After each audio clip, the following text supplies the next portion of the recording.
Yeah, hello and welcome to our lecture series on climate protection. So today, my colleague Ingmar Glatz will give you some announcement for an interesting session. So welcome, Ingmar Glatz. Welcome to the lecture series, Climate Protection, also from my side. I'm supporting Professor Pfluger in this lecture series. I'm a geographer and here from Innsbruck, I'm working in the project UNINETS. UNINETS aims to drive the transformation towards to a sustainable future in line with the Agenda 2030. In 2021, UNINET submitted the options report, so the Optionenbericht, it's just in German, to the Austrian government, outlining around 950 measurements as possible ways to achieve the SDGs. To get now a shift to the slide, we in UNINET, we have also a partnership to Die Bäckerei, so it's up here close in Innsbruck, and there we are making various discussion formats. The next event will take place at the 19th of March on Wednesday, and at 7 o'clock p.m. It's the Transformationsstreit, and we will take place the topic with car-free city at the city center.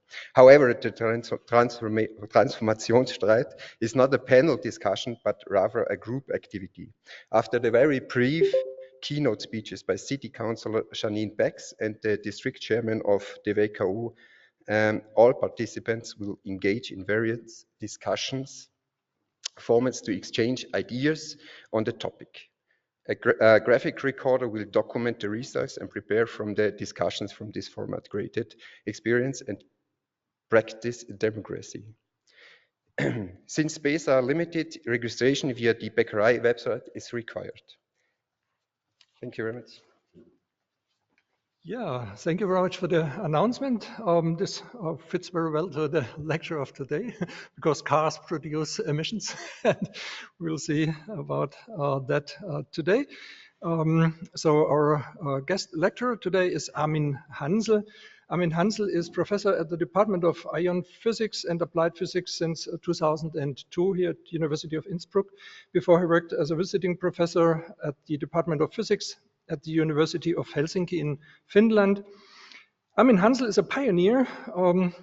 He pioneered the development of PTR-MS, which is a method for fast and sensitive VOC monitoring. His team studied VOC emissions and their impact on climate, so about aerosols formation, condensation nuclei for cloud formation, air quality, and human health. So today he will give a lecture with the title Climate Change in the Anthropocene. This lecture series is a highly interdisciplinary lecture, so every discipline can make a contribution to climate protection. But the prerequisite for you to come into action is to understand the complex relationship of man-made climate change in order to be able to derive priorities and action strategies from that. So Armin Hansel will try today to give a deep insight that is generally understandable for all of you. So I know you're all from different disciplines. The topic is highly complex, but we will try to explain it in a really common, understandable way. Welcome, Armin Hansel. Thank you very much.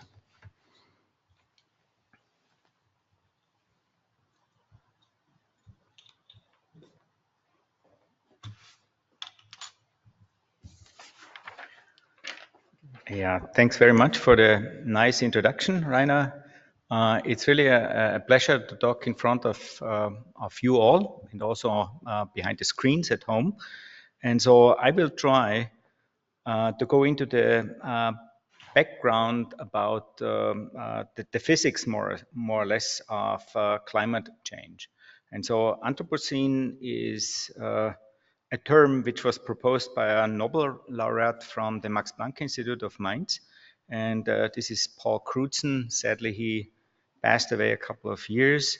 And he was terming this new age because anthropogenic activities have changed our planet. This was the basic for this. And so when we talk about changes, we immediately think about what has changed since the Industrial Revolution. And the Industrial Revolution is termed in time in the time of 1750 to 1800. And so there are significant changes in the lower and upper atmosphere. Lower, just keep in mind, lower atmosphere is something like 10 kilometers, and up, this is called the troposphere, and upper atmosphere is even higher, for example, even in the stratosphere, which is from 10 to about 50 kilometers. This atmospheric, in the center, we have, there is the atmosphere, and atmospheric processes are a result also of anthropogenic emissions. And so it's not only anthropogenic, but it's also how those anthropogenic emissions combine with biogenic compounds, and how those mixtures, which are then, let's say, transformed by atmospheric chemistry into new products. And those new products, and also the increased compounds like the greenhouse gases, which are final products like carbon dioxide, is not further oxidized. This impacts human health, visibility, climate, and of course also the weather. So one thing we have on mind is fossil fuel burning and the increase of carbon dioxide over this time. But we should not forget that we have also to feed the world, the increasing population. So agriculture and how we do agriculture and what we need for agriculture has also changed our atmosphere. So there are also some changes of emissions due to the land use change. And so I will focus specifically on this lecture here on climate change.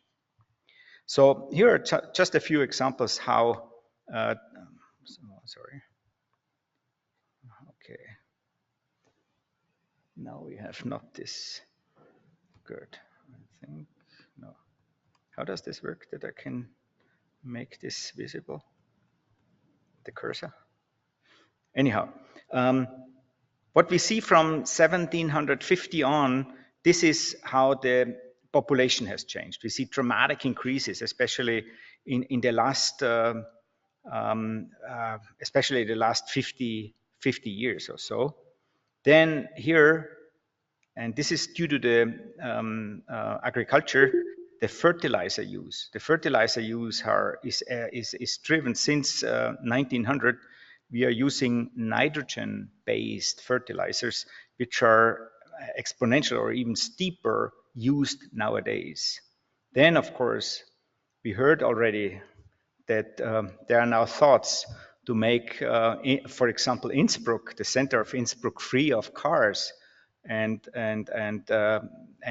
here the transport and especially the motor vehicles and all those emissions correlated to that have dramatically increased since 1950, let's say. Just as a nice side story, the number of McDonald's restaurants have also increased dramatically. Then, of course, we should not forget that also the water use is dramatically increased. And here is one key figure about the fuel consumption. And even nowadays, I think it goes to 2020, we see those sectors, and the big reddish sector here, this is coal, and the green is oil, and the lila is natural gas. So all of those produced for energy are creating a lot of carbon dioxide, as an example. And carbon dioxide, as we will see shortly, is an important greenhouse gas. So first of all, I just want to have a picture, and I want to involve you. So the first is just getting a count. What do you think is the size of the natural, without humans, greenhouse gas effect or greenhouse effect. And the natural greenhouse effect warms the Earth. So this is before the Industrial Revolution, just out of the composition of the atmosphere without human activities. Is it A, 0? Is it 33 degrees? Or is it 66 degrees? What are your thoughts? So who is for A, 0? No one. For 33 degrees? Okay. For 66 degrees? So I would say the majority is for 33 degrees. And there is also, some of you are in favor of 66 degrees. I will, on the course of this lecture, you will see what it is. So the next question is, now on top of that, from the pre-industrial time, starting here 1850 to last year, taking into account 2023, 2024, what is the greenhouse effect warmed by the human activities on top of this, whatever, 0, 33, 66, whatever, on top of it? Is this 1.1 degrees Kelvin, 1.5, or 2 degrees? So who is for 1.1? There is a few, I would say. 1.5? Yeah, it's also a few, more than a few, let's say, and 2 degrees. Yeah, it's so 1.5 and 2 degrees are somehow balanced in the amount, and 1.1 degree is the minority of that. Then these are greenhouse gases. We have carbon dioxide, we have methane, we have freon. Freon, this is what was used in early days in these sprays, and also used in air conditioning instrumentation. And so this is Freon 12, which is the most used of it. It's a CF2Cl2 compound. Then another option is ozone. Then there is laughing gas, N2O. And then there is water vapor. So we have 1, 2, 3, 4, 5, 6 options of greenhouse gases. And what is the gas which makes the biggest heating capacity, the biggest impact on heating? Is it carbon dioxide? Who is for carbon dioxide? I would see a few. Okay, few. Methane. Also a few, or yeah, few. Freon. 1. Ozone. There are also a few, or few minus, I would call it. Laughing gas. And water vapor. There are somehow a handful also. Good. So this is the quiz, and I think out of this, I think it shows that it's really good that you are here in this lecture. So welcome. Well, there is another. I have one. Are clouds? You know clouds. If you look outside and see clouds, are those net cooling or net warming? So on, yeah. If you have a cloudy atmosphere, is this warming or is that net cooling? Who is for warming? There are a few. Who is for net cooling?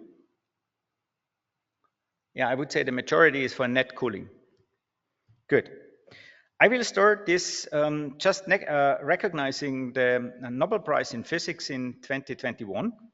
And there are 3 gentlemen, and 2 of them, Manabe and Hasselmann, these are the 2 who got the Nobel Prize recognized for the modeling, for the physical modeling of climate change, and Giorgio Barisi for the mathematical methods he proposed, which were used. So I also, for more interested, you can click here on this summary of this Nobel Prize upload here. It's a PDF, and there is a more detailed description about this. So climate modeling, I will start out with climate modeling, and I would like to go back in the 1960s. So these are the early days of climate modeling. And what they found out, they took into account their just the radiation balance, so the radiation which comes from the sun and the radiation which is emitted by the Earth, and they took into account the relative humidity or the water vapor in the atmosphere.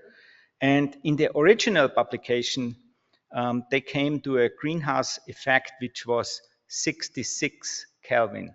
But at the original one, they had the water vapor distribution in the atmosphere wrong. So it's a question if this is the relative humidity constant or the absolute humidity constant. So in the first model, they did it wrong and they came up with 66. And the truth is also it's 33 degrees. So one of the first questions was how big is the natural greenhouse gas effect? And this is 33 degrees. That means the Earth's surface is 33 degrees warmer than if you would look outside the atmosphere with a satellite onto the Earth. You could get out of the infrared spectroscopy, what you get, the spectrum, you would see a temperature which is 33 degrees smaller. I will work on that a little bit later. So we have the difference, this 33-degree heating is made by greenhouse gases.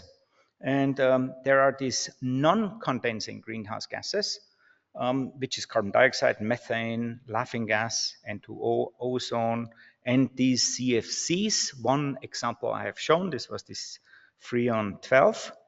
And these are non-condensing. And those non-condensing, they create temperatures, and the water vapor is just reacting onto this temperature because we cannot control the water vapor. The water vapor is a follow-up.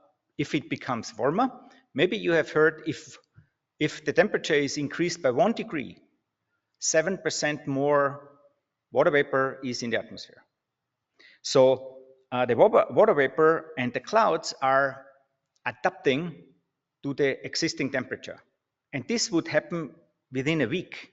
So we can only model that in doing that in a model, to switch on and off the water vapor or changing temperature and how the water vapor reacts. This is done, it's adapted within a week. So fast, it's a condensing gas. Because if it becomes cooler, water condenses and then it's liquid on the Earth. So the other greenhouse gases, they have different atmospheric residence times. And I will give you in a minute those residence times or lifetimes in the atmosphere. And also I will talk about this about the three-dimensional circulation climate model and compare this. And so as I said, there are two components of this climate modeling, the greenhouse gases, and here carbon dioxide. The atmospheric residence time is 200 years. That means if we stop now emitting carbon dioxide to zero, the level we have now would exist for 200 years. So this is about sustainability. So what we have already done, we will have for centuries with the carbon dioxide. If we do that with methane, methane has a lifetime of 10 years. So if we stop methane now, then after 10 years, this what we have added is gone. So lifetime means always it goes in that time span from 100% down to 30%. It's 1 over E. Yeah? It's down to 30%. This is what I mean with residence time. Laughing gas, N2O. Laughing gas comes mainly from fertilizer use from the microbes in the soil, and this has a lifetime of 120 degrees. So in order to feed the world, and we use nitrogen-based fertilizers, we create more and more laughing gas emissions. And so this perturbs or stays in our atmosphere for 120 years. On the other hand, ozone has a lifetime in the troposphere of a month, typical 1 to 2 months. And again, this Freon 12, the CFC compound, it has a lifetime of 100 years. So these are the greenhouse gases. They are quite long-lived, with the 2 exceptions of methane and ozone. All the others are very long-lived. And of course, they're very, very short-lived, and this is water vapor. Water vapor, 1 week. But this is indirectly, as I said, it's a condensing one. It can condense out if it's becoming colder. So the water vapor is just reacting. We will see in a minute that the water vapor is the most important greenhouse gas. It contributes most to the warming. But we cannot directly control it. We can only indirectly control it with all the others. Good. So now let's do a little bit of physics. If you look into, oops, no, yeah, here it is. Just a second, I want to optimize this one here. So, go back, great. So, if we look up, okay, with the protected eye, the radiation what we get from the sun, all our energy comes from the sun, because we have no, on a global scale, we have nothing, the energy comes from the sun. So 100% comes from the sun.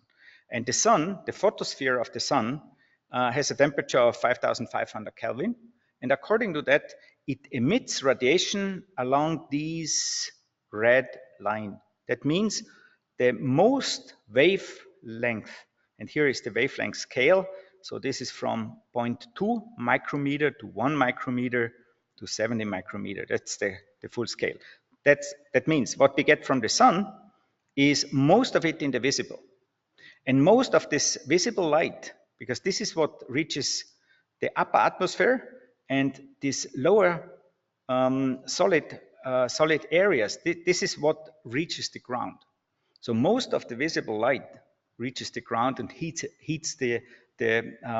our planet, more or less.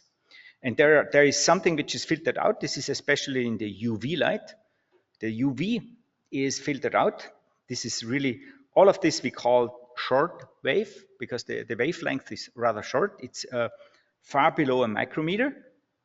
And this is what we get from the sun. And most of it reaches the surface and heats the surface. And so the Earth itself, of course, according to the heat or the temperature of the Earth, which is on average 15 degrees. So this is in the range of 285 or 290 degrees somehow. So it's far more less than the 5,000 degrees, of course. So the emission would go according to this bluish line, and only this in the dark blue area, this is the radiation which penetrates through our atmosphere out into space. Those wings on the left-hand side and on the right-hand side, these are taken up by the greenhouse gases. And this is somehow contained in our atmosphere. But just as to remind you, we get the shortwave radiation we get from the sun, because the sun is 5,500 degrees hot. So this is visible mainly. And the Earth has a temperature which is 290 degrees or so. And it emits in the infrared. And only molecules which are absorbing in the infrared, they keep the let's say the heat within the atmosphere. And given here an overview of what it is, so on the left-hand side here, the left-hand side is what we get from the sun. So here everything is combined. Left-hand side is from the sun. Most of it in the visible reaches the ground. And we call that also the visible window. This is the light we get. Otherwise, we would not be able to see each other without artificial light. And there is also this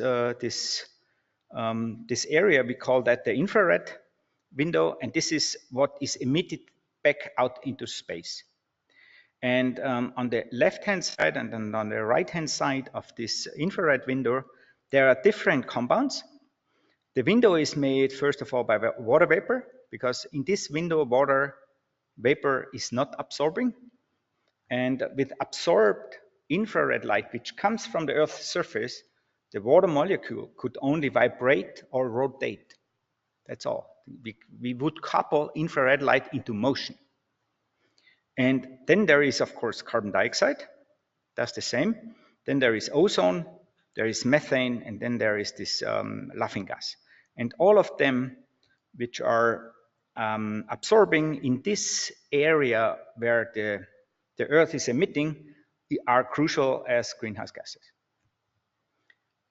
If you have any burning question, I think we would take questions immediately. So if there is a burning question, please raise your hand, and Rainer will come, and you could talk to us and ask. So I promised Rainer a little bit to talk about climate models, and there is a climate model everybody of you can try out or run out. This is the link to it. It's from the University of Chicago. It's called the Modron infrared light in the atmosphere. So on the left-hand side, you can mix the atmosphere. So here, as an example, we have 400 ppm of carbon dioxide in the atmosphere. We have 2 ppm of methane. We have 30 ppb of ozone. We have, here you can do the ozone in the stratosphere. Here you can switch on and off the water vapor. And here you can give the freon. These are the CFCs. And so on. You can change the locality. So here in this example, we look down. So here we look down at the height of 1 kilometer above the tropical atmosphere. So close to the equator, we look down, and what we see is this simulated the simulated blue curve. And this blue curve is very similar to the red curve, and the red curve would correspond to a ground temperature of 300 Kelvin. So this is a typical hot warm surface in the tropics. And if you look down just 1 kilometer above, there is not much difference. And in infrared flux, you get something like 430 watts per square meter. Now, if we go just from 1 kilometer up to 70 kilometers, so now the infrared light has to go through all of our atmosphere. And there, of course, everything is taken out, or a lot is taken out by the carbon dioxide and whatever. So, Rainer, you have a question? Maybe for those who are not familiar with the Kelvin temperature, it's 273. You have to subtract, then you are to Celsius, for those who don't know. Sorry, I understand. The Kelvin scale, for those who don't know, it's you have to subtract 273. Then you can get to the Celsius scale. So if you are more familiar to the Celsius, I think, for those who are not from this.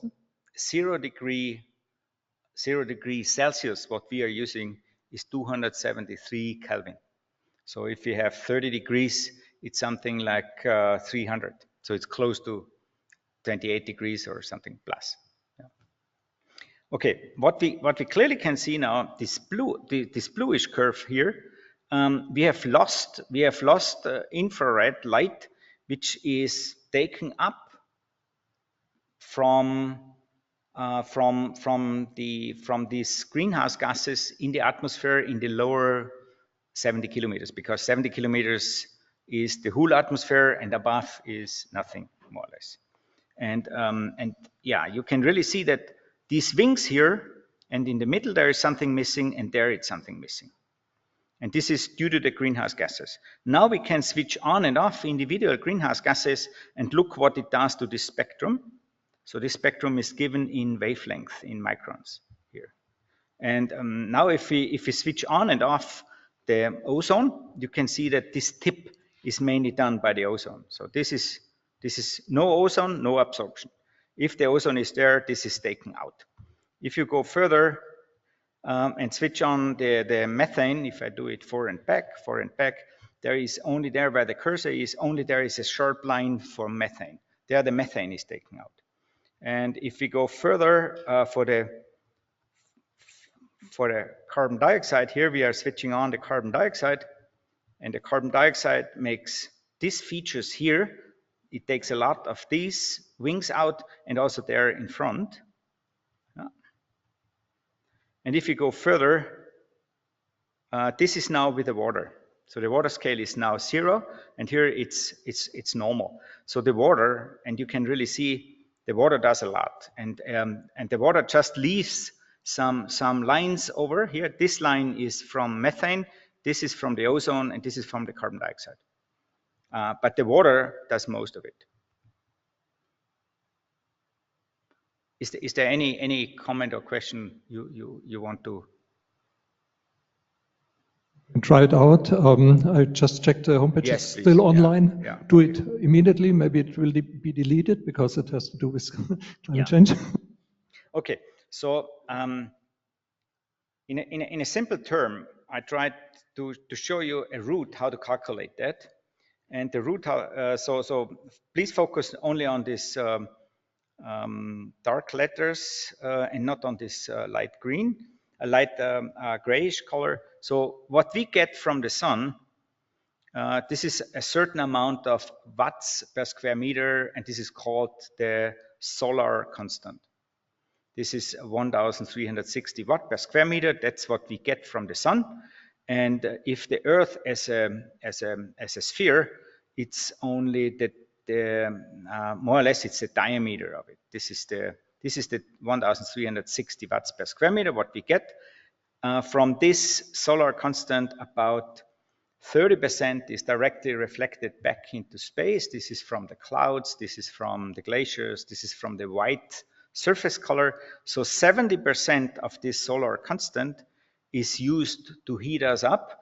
But if we combine that to the whole surface of the Earth, we have divided that by a factor of 4, because this is the difference of the diameter of a sphere to the surface of the sphere. And we need to do that with the surface because there is this in physics, there is this Stefan Boltzmann law, which says that the total flux of radiation is proportional to the temperature to the 4th power. This is a physical constant.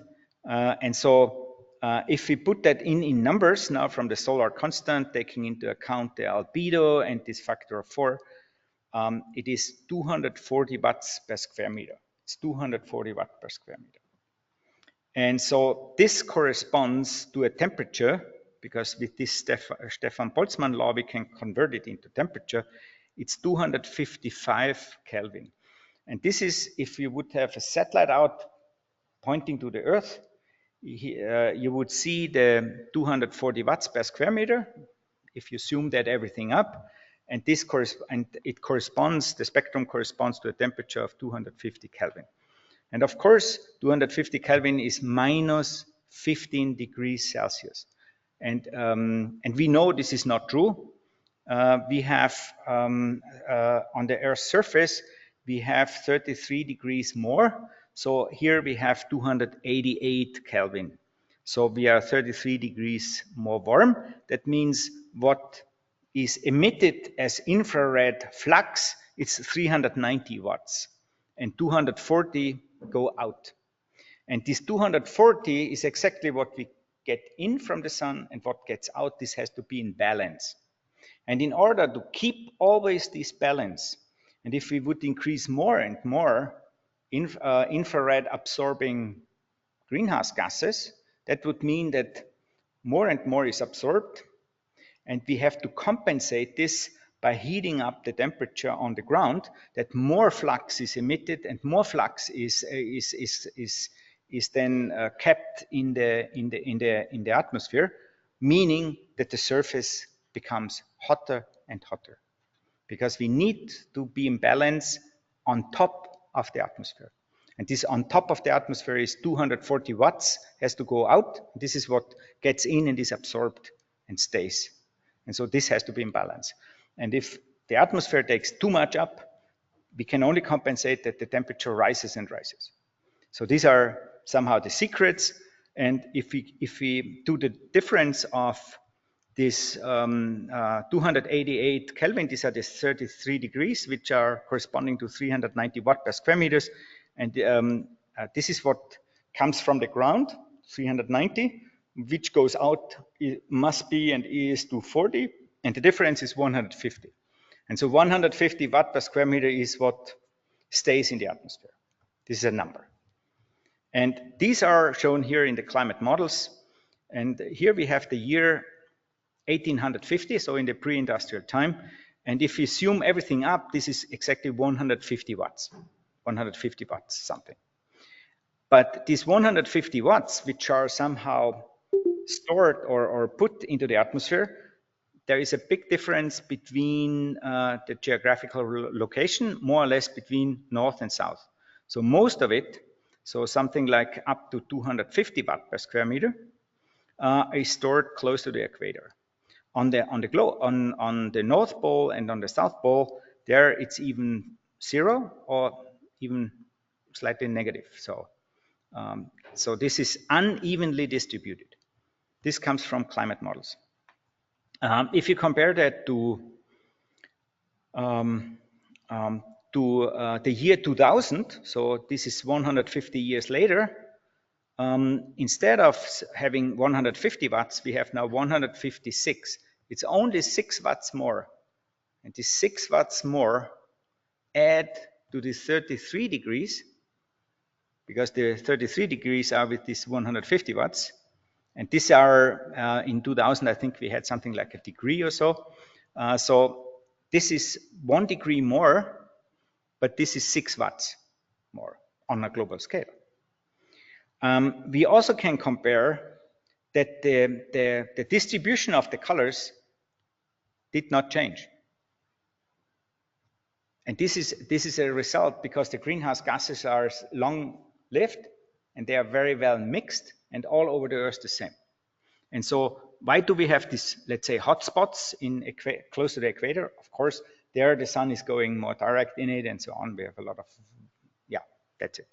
So this is from 1850 to 2000. If we compare 1850 in winter to 1850 to summer, so go from up to down there we can see instead of 150, we have 12 watts per square meter more. It's 162 watts. And here, again, if we then go to the year 2000, we have additionally the 6 watts. But here we can really see that there are some areas, and these are terrestrial areas, where we have far more.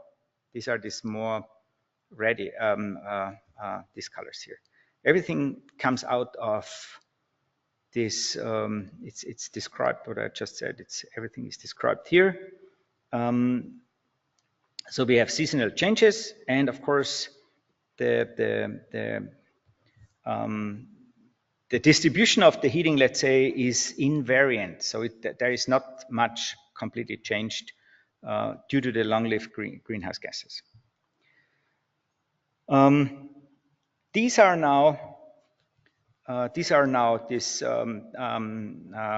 models. This is a special model. It consists of 40 layers. So as you might know, if you go up in the atmosphere at the lower layer, we have the highest pressure, and if you go up there, the pressure becomes smaller and smaller. So we have to have 40 layers, and in each layer we need to make this balance of what goes in light and what comes from the sun, what goes out from the infrared, from the layer below, and so on. And so it's and so we have 40 layers in the atmosphere. We have a resolution of 2 degrees times 2.5 degrees. Then everything has to be coupled from the atmosphere to the ocean. In the ocean, we have also several layers because there are different temperatures and so on. And if we have these 5 different model runs, or the 5 different models, which are shown in these dotted lines here, these are the differences. And if we make an average of all the 5, we see this reddish line. This is the average of 5 different models. And so again, we see here 157 watts per square meter. This is a yearly average. So we had, in winter, we had 150, and in summer, we had 162. So the average is very close to that. It's 157. And since 1850, this has now changed by, as I said, this 6 watt per square meter more. And you can see this is how it behaved from 1850 to now 2020, I think, is the last year. So it's an increase. And we have, here are some arrows. You see these black arrows?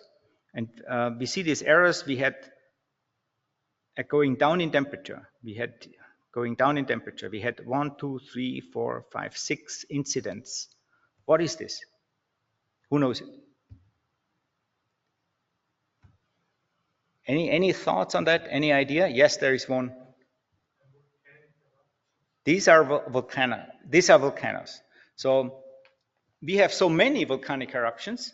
So these 5, 1, 2, 3, 4, 5, 6 volcanic eruptions, they must be special. What is the do you know also this, why those specific volcanic eruptions are so special?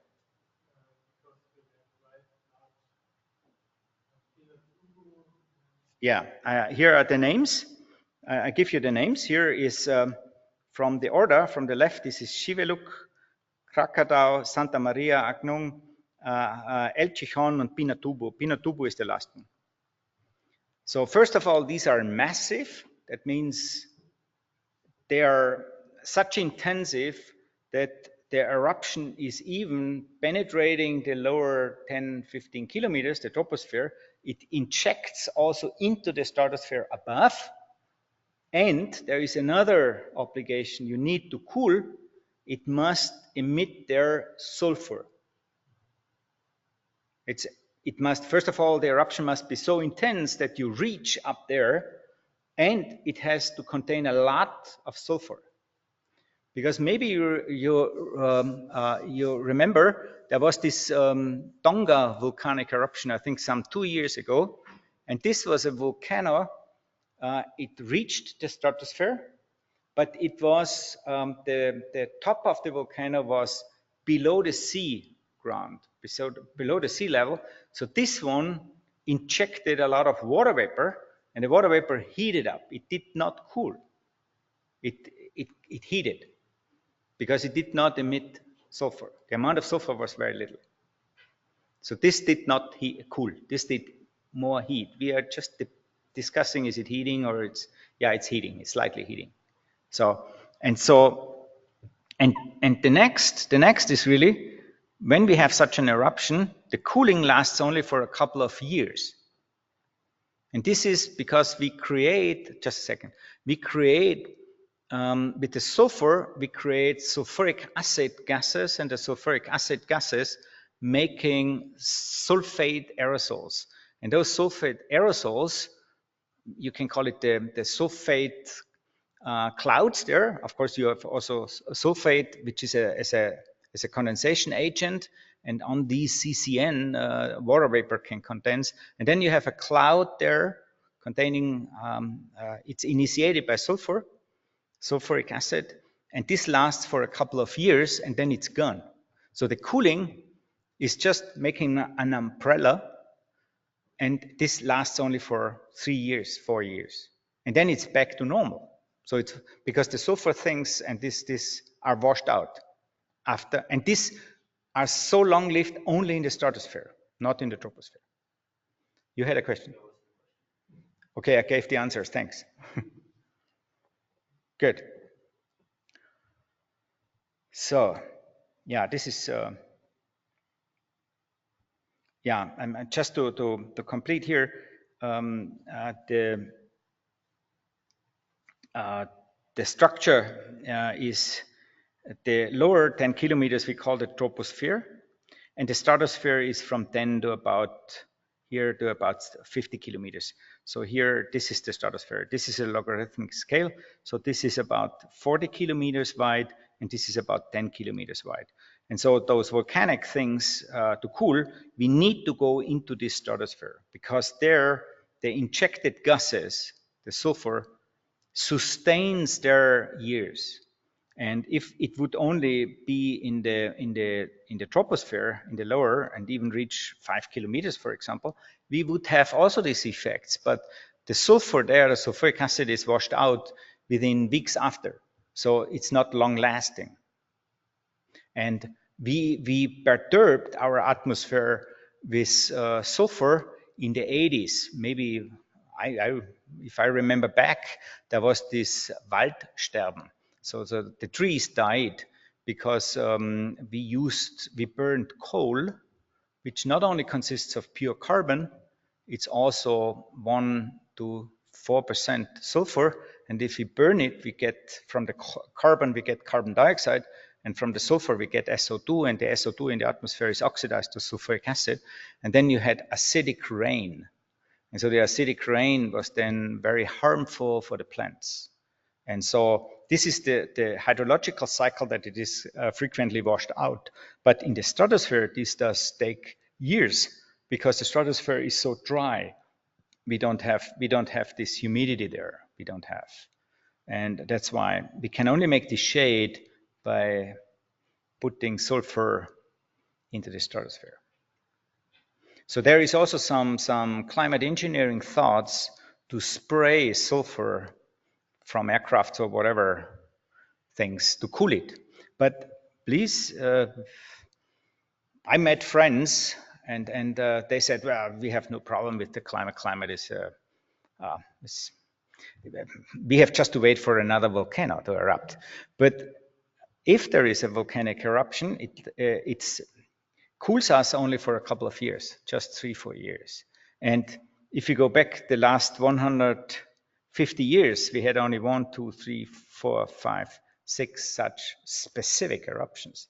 So I think this is not the solution. Good. Yes.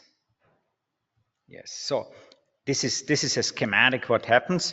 So it's, of course, it also a lot of ash is going up, but the ash consists of very large particles, and they are sedimenting quite easily and fast to the surface. And the key thing is the SO2. And the SO2 then makes the sulfuric acid, and the sulfuric acid making the sulfate aerosols, and those aerosols are then by far making shade, meaning that the solar radiation is reflected back, so it increases the albedo. And this is what these clouds from these 6 major volcanic eruptions did. But they needed to reach the stratosphere first, and secondly, emit a lot of sulfur there. Good. So if we summarize here and look into all the different drivers for the climate, so the best literature is to look into is this IPCC report, and this is an international panel which comes out what is the state of the atmosphere, what is the state of climate change. And so there are many scientists working on that and giving, and these reports, they are published every couple of years. And so the last was published in August 2021. And so we can now look to just start out with the natural volcanic thing. And you can see this is this green line. And here are these volcanic cooling things.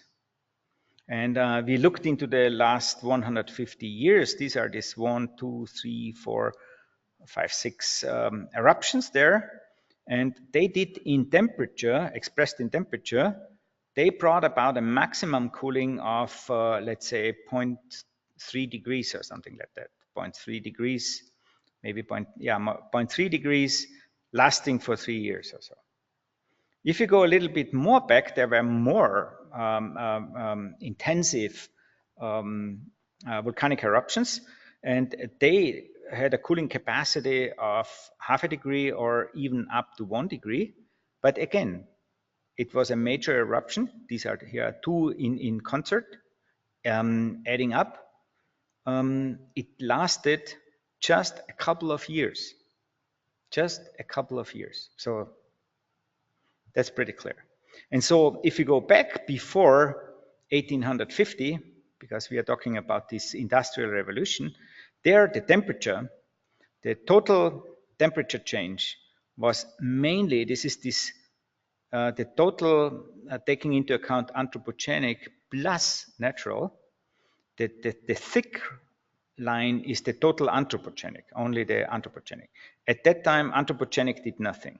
So it's only slightly increasing. It took from 1750 to 1800, there is no anthropogenic major impact. The major impact comes later on, and this is shown here. Here now we are going up, steeply up. And so the total is the biogenic and the anthropogenic together. And at that time, everything was done by these volcanoes. The total was mainly impacted only by those volcanoes.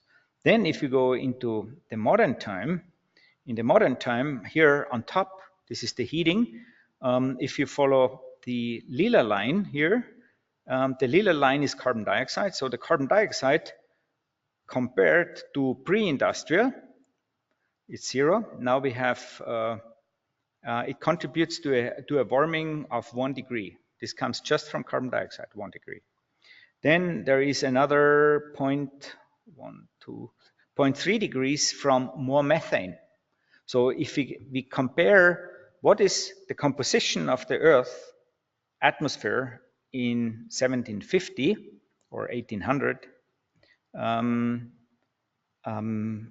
this is the pre-industrial, and what have we changed? And we have changed it in that direction that we have now more carbon dioxide, we have more methane, and we have more of these other greenhouse gases, and all of those individual greenhouse gases, they contribute to an individual heating.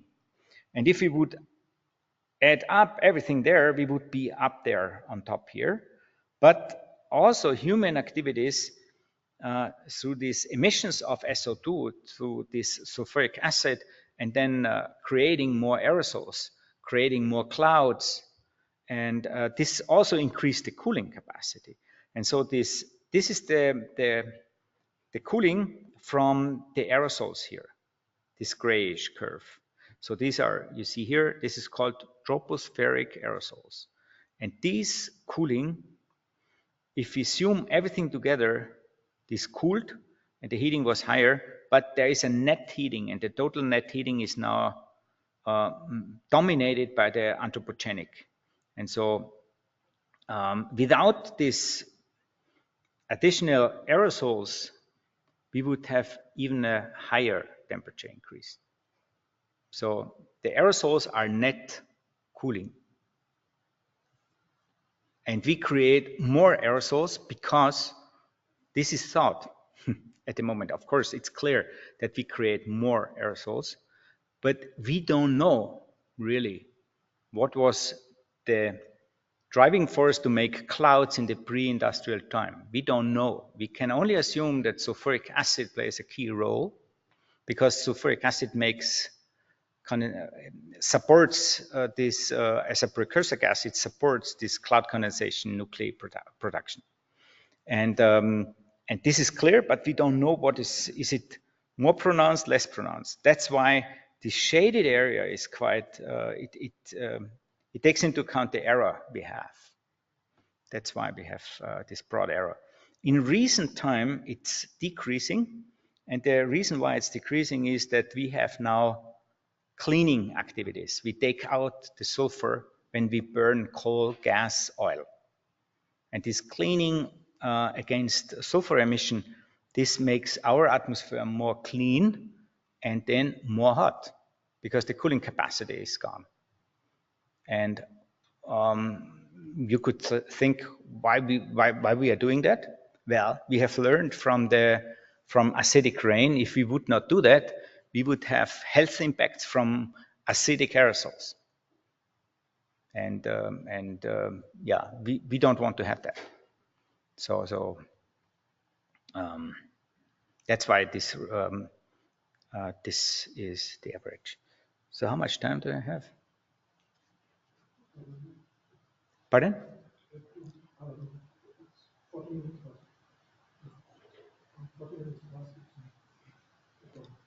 So how long do I have now? 15? 15? Any questions or comments right away now? Yes, please. He comes with the macro.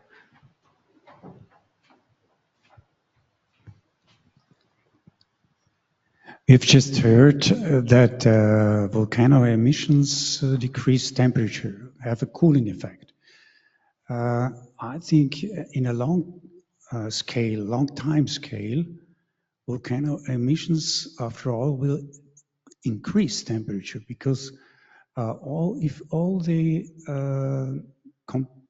compounds that are water soluble are washed out, then remain CO2, for example, and methane, and they would probably increase temperature. Is that wrong? I always heard that volcano emissions were the first reason to increase temperature in the atmosphere.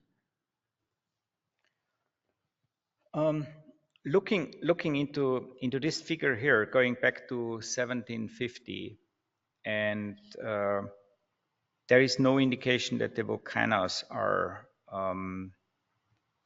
a major heater. So of course, volcanoes, as you can see here, the ash is there. Yeah, this is also very visible, and this ash could on a short term heat. Yeah, because it could be somehow black carbon, or no, not black carbon, but infrared absorbing aerosols. But the ash is washed out within 1 or 2 weeks. It's gone. So you could have a short-term heating from the ash. This is possible. Then, of course, all the other gases here, SO2 is definitely a precursor for sulfuric acid, which acts as a very important ingredient to make cloud condensation nuclei and cloud droplets at the end. And there is some carbon dioxide. And I think you are talking about the carbon dioxide.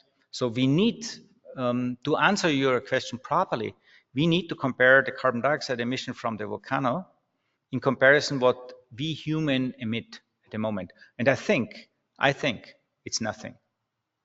It could be in a very, very clean atmosphere before humankind. It could be that there is some heating because the carbon dioxide is the key thing. And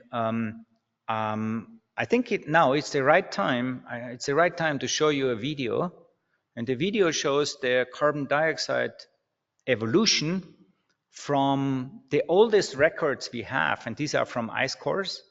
This going back 800,000 years.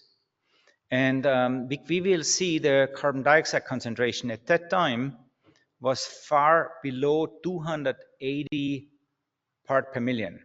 And nowadays, we are now reaching, I think the newest numbers are 425 part per million from burning fossil fuels. I think I will show this video, and I think there is no record or no indication that because the carbon dioxide in these ice cores, when you create from first of all in the northern in the Arctic or in the Antarctic, let's say Greenland or in the Antarctic, you freeze when the snow freezes. First of all, you have the snow, it falls down, then you have firn, and then it's transferred into ice, and then the ice becomes buried and goes lower and lower. This process from freezing and conserving an air parcel in that bubble as a bubble, this takes, let's say, decades or something like this. So we have not a year-long time resolution, but we have a resolution of, let's say, decades. And if volcanoes would have a strong impact in pre-industrial time, then we would see in those bubbles, when we melt them, a peak of carbon dioxide. And I will show you that this is not the case. We did not find any evidence for that. And this I will show in a minute. So in these bubbles, we have indications of the carbon dioxide. We know the carbon dioxide. We measure that by melting those. And then you can see also the methane, which is frozen in. And we have also a proxy of the temperature at that time. The proxy of the temperature is the oxygen 18 isotope of the water. And because H2O 16 is the normal water, and this is evaporated easier as H2O 18. And depending on the existing temperature when the water is evaporated, we have a different ratio. And out of this ratio, we can conclude the temperature. This is how ice bubble or ice core give this information. And but I will focus on the carbon dioxide because this is your question, and I can show you this. It's here. So this is, first of all, a big credit to NOAA, and all our colleagues and scientists there are under pressure now because Trump has released 2,300 of our colleagues there, which he thinks climate change and climate is a hoax. Please allow me one comment to that. The time period of Trump is somehow a couple of years. Compared to the time period of carbon dioxide in the atmosphere, it's 200 years. So nature will tell us what is the truth, not any politician. That's my comment on this. So we will see what's going on. And if there is a 5 years, whatever, hoax or reverse hoax, whatever it means, yeah, it's very disappointing for the development of humankind. But I think nature, you cannot turn around just by announcing kick off the scientist. So nowadays, it becomes very, very much important to know what is fake and what is fact. And so this lecture contributes to fact finding in an open discussion. And I think this is what we need to go, and this is what we need to teach our future generation. Okay, so I will start this video now, and this is from NOAA. And on the right-hand side, you see these dots here, and the dots indicate the point of measurement. So blue is the South Pole. This is here because we have 90 degrees south. And if we go from 90 degrees south to 90 degrees north, almost, these are in that year, this was 1979, we had 1, 2, 3, 4, 5, 6, 7 measurements across the globe of carbon dioxide. And as we can see here, the numbers were varied from 335 to 340 at that time. And you will see that the clock is running, and you will also see that more and more measurement sites become active over the time. And I leave it running, and then I'm welcoming questions and discussions. So it should go like this. Bingo. How can I?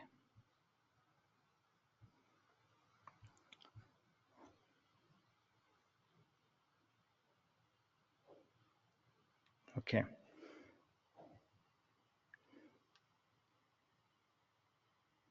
So now we are in the year 1989, and you see, if you just focus on the blue point and the red point, you see that they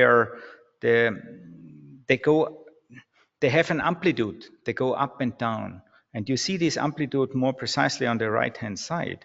And the reddish measurement point is in Hawaii, Mauna Loa. And you see year by year, you see up and downs. And this year by year up and downs is, this is the get a feedback here. So the up and down is a seasonality.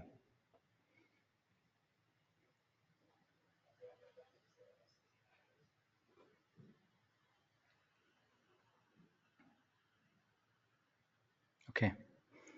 Yeah, you can see that in the northern hemisphere we have more and more, and now we are really 2021. We are close to 420 ppm. Now, January 2024, we have 423 ppm in Mauna Loa.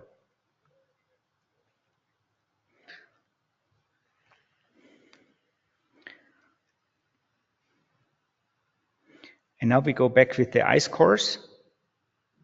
So all these data now are, the pre-industrial is 278 part per million, and we go down 20,000 years, 25,000, 30,000 years, 50,000, and so forth.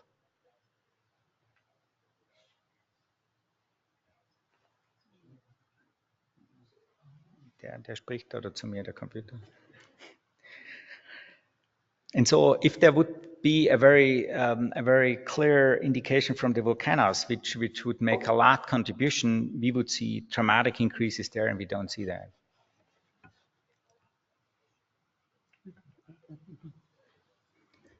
Okay, questions to that? You want to comment, or can you please give him the micro?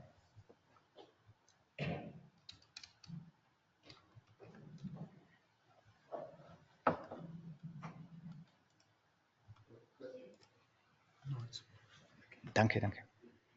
Any question, comments? Okay. Wait a second, please. You need it for the recording. Are the ups and downs in the ice core linked to warming and cooling, so like to prior ice ages? Yeah, well, the ice ages, you should keep in mind, we go back, I think, 800,000 years.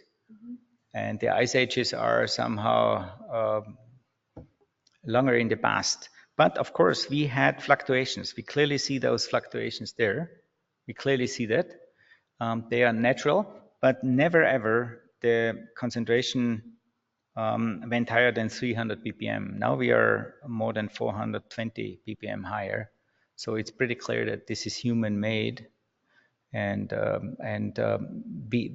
in this record time, there were never ever more than 300 ppm.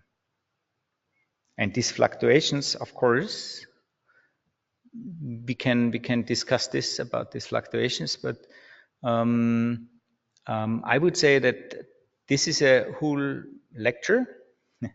And I think there is an idea behind that cosmic rays can impact the cloud formation.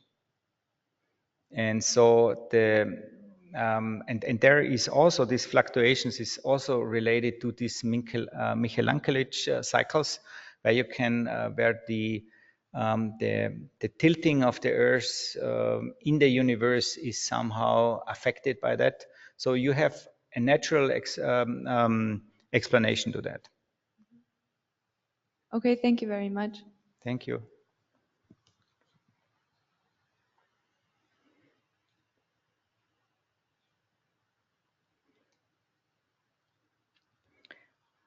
Good. Yes, I think that's most of it what I wanted to discuss with you.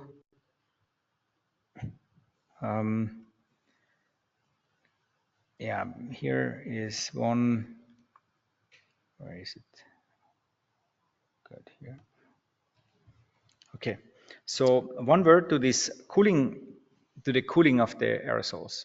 I think this is, first of all, the cooling of the aerosol is, we need it, otherwise we cannot explain our heating, because the heating would be far more higher out of models. The uncertainty is huge. And I will just spend a few more time for this cooling. And here we can see that this is the sulfur emission. And the sulfur emission is as a precursor of cloud condensation nuclei. And the cloud condensation nuclei are needed to form cloud droplets. And I want to show you an experiment. Maybe we have just time, a couple of minutes for that experiment. Because you could imagine that you say, well, we have enough humidity and cloud droplets or water droplets would form automatically. But that this is not the case, I can show you in a very, very simple experiment. So what I have here are two bottles. You see them, yeah, okay. And yeah, great. And these bottles are filled to 1/4 with water. And there is a,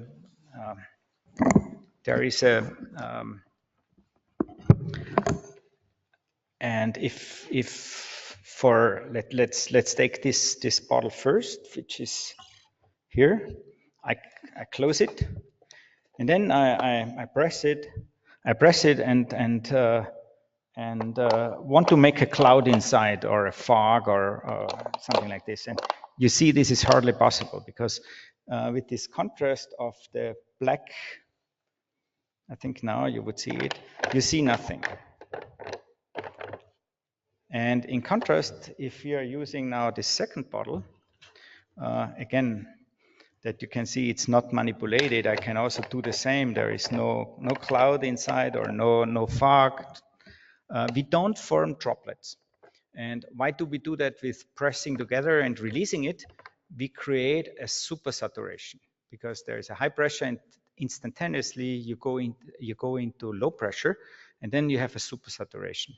And of course, we create only a few % of supersaturation. And you need cloud condensation, you need particles that the water can condense on those to make a visible cloud or cloud droplets or fog droplets. And so I will show you now, I can do that by just igniting a match. Yeah, you see this, it's burning. I'm just leaving it in, close it. And so now we are looking how this works here.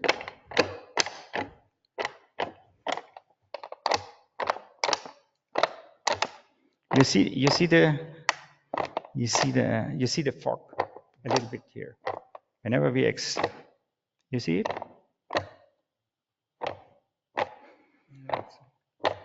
I think now you can really see it. It takes some seconds, up to a minute, before those particles are produced, and you see the fog.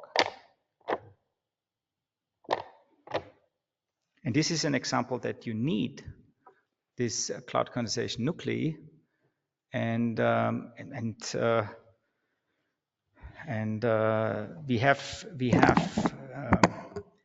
this aerosol effect, this aerosol cloud effect, which cools, and so we can see here, if we have aerosol particles, they make, if you have more and more aerosol particles, and if those more particles interact with a cloud, with an existing cloud, here on the left-hand side, you see a grayish cloud.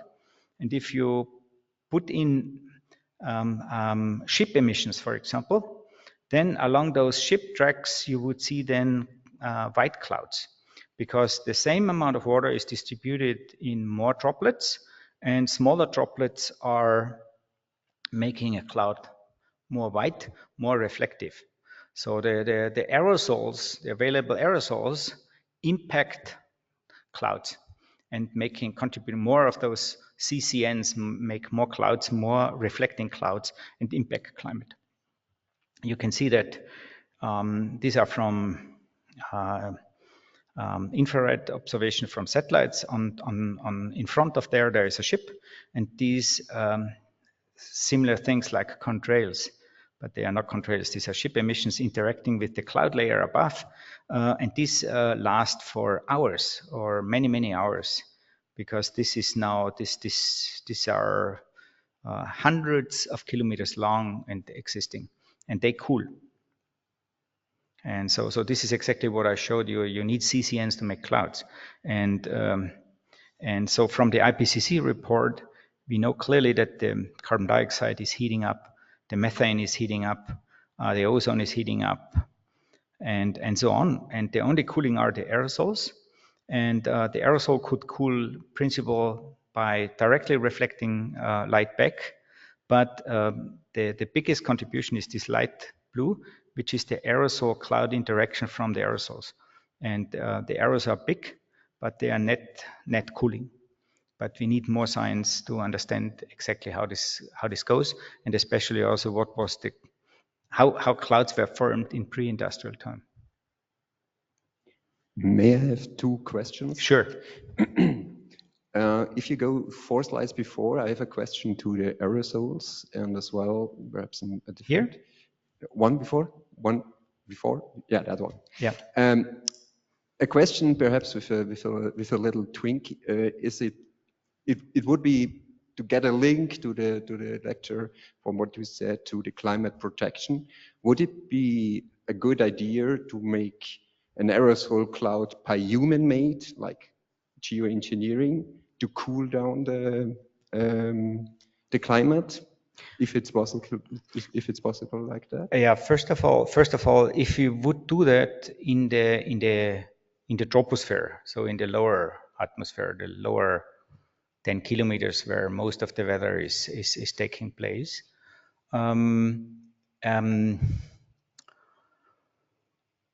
If we would do it there, we would need to completely put a lot of compounds in it. What we have learned that sulfur would be such a compound, and when we did that by accident in the 80s, by uncontrolled emissions, then we have really critical concerns about the health immediately impacted by that. And so we would need a lot of those compounds to do that in the lower atmosphere. And so we have a lot, because we would perturb this hydrological cycle.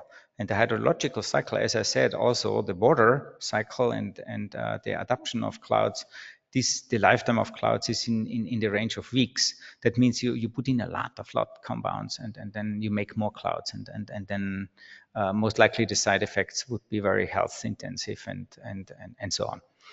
The way like volcanoes showed us, which is more, more efficient, we need less material to do that, is to bring certain material up into the stratosphere. And the volcanoes, these special volcanoes did that. And so sulfur would be a good candidate. But the cooling overall would only last for a couple of years. So if we then would make a regulation on Earth to say, well, we are now burning carbon dioxide, coal, carbon, business as usual, heating up the planet like crazy, and we compensate with the cooling. And you can imagine what happens if this albedo change, it's an artificial albedo change, if this out of any reason does not work anymore, we would have a heating within a year of a huge amount. And so this would perturb our Earth. Then the question is really, there are side effects. I did not talk about the side effects. If you also, what the volcanoes did with the sulfur, they perturbed also the ozone layer. So the ozone shield was also perturbed, which means we had more cooling, but we had more UV because the ozone was destroyed. So there are always side effects. And even the side effects are harmful for us. So for me, it's hard to believe that this is the solution. Because I have one comment in mind. This is from Schellenhuber. And he was from the Potsdam Institute, and now he is in Austria, in this institute close to Vienna.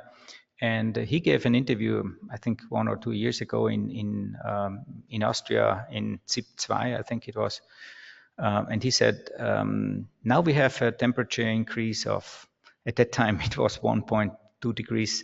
Nowadays we have 1.5. So the 1.5 was the right answer.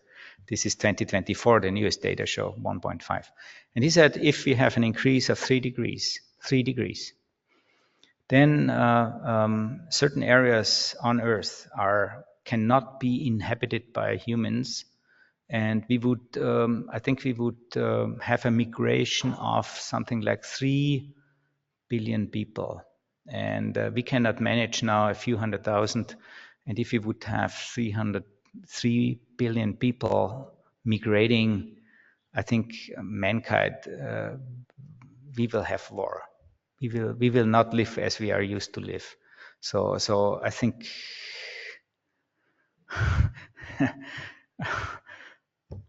I think this is not the solution. Yeah. There are 2 questions in the chat. How do we know the filtering properties, so radiation, of the individual greenhouse gases? What is the filtering? How do we know the filtering properties of the individual greenhouse gases? I could imagine the filtering probability meant is really the absorption of the infrared light. And this I have shown in this mode run simulation there. In the mode run, because every gas absorbs at a certain, not wavelength, but it's a wave area.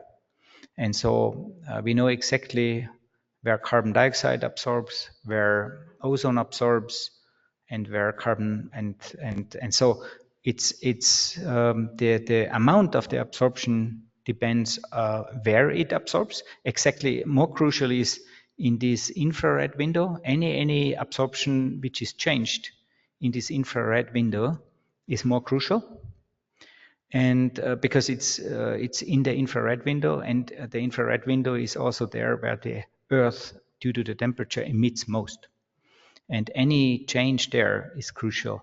And we know that from experiments where the individual gases absorb, and then we need to know the amount of that compound in the atmosphere. And then we can calculate it. And we can also see that with the evidence of all of those mixture, we can see also by the spectral distribution from the satellites. But the individual, we can only switch on and off in a model. And he also asked, are there experiments for measuring the isolated effects of individual gases, or do we rely on there are lab experiments for absorption spectroscopy. Yeah, sure. This is done since decades. We know it exactly, yeah.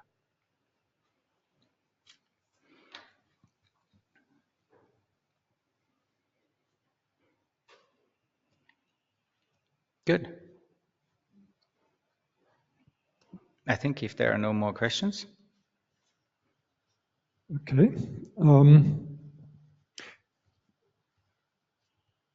Yeah, I think this is the most important. Yeah.